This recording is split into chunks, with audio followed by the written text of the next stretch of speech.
Ganito ang proseso, palit pito. Panoorin nyo po, ang kanyang pito ay bumubula na.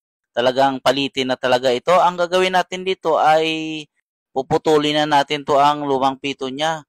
Pero hindi po natin muna iputulin ng diretsyo.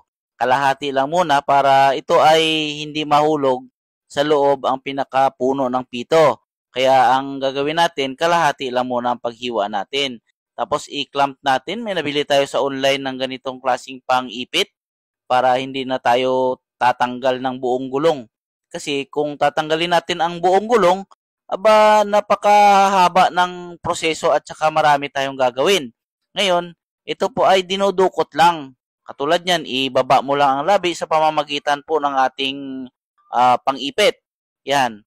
Pag nababa na yan ang labi na yan, ay nakikita na natin ang pito. Yan po.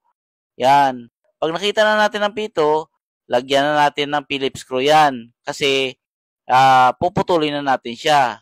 Yan. Para hindi malaglag, ito po ang pinakapuno niya. Ganyan po.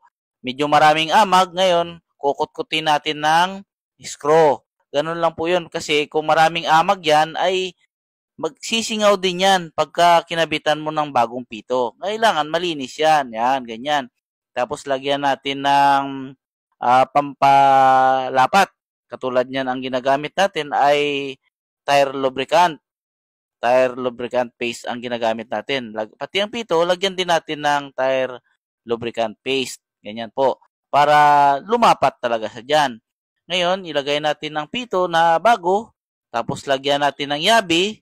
Itukuran natin ng Phillips screw. Tapos lagyan natin ng nut ang pinakadulo ng pito. Ganyan lang po, yung dosing nut yan, pang pito talaga. Tapos, ihihilahin na natin yan. Tatanggalin natin ang pang-ipit natin. Ganito lang po, sandalan nyo lang ng Phillips screw at saka hilahin. Diba? Napakadali lang, simple lang yan. Tapos, ang gagawin natin ay lagyan natin ng tire lubricant paste ang labi ng gulong. At saka yung mugs na yan, idiin muna natin para pumasok ang ating paintbrush. Ganyan lang po para hindi siya sisingaw kasi may tire lubricant paste kasi medyo may amag-amag siya eh. Ganyan lang po ang diskarte para hindi kayo mahirapan pa magtanggal. Kaya yan, dinudukot lang. Lagyan natin ng hangin para matisting natin kung mayroon pa bang singaw. Ganyan po ang diskarte. Sa mga magpapalit ng pito po, pwede rin kayo mag-DIY kung mayroon naman kayong panghangin at pang-ipit na yan. Yan, tinakpan na natin ang kanyang pito. Tapos itisting natin ang gilid. Yan, tinisting din natin ang pito niya. Okay naman, wala naman kasingaw-singaw. Diba? Ganun lang po kadali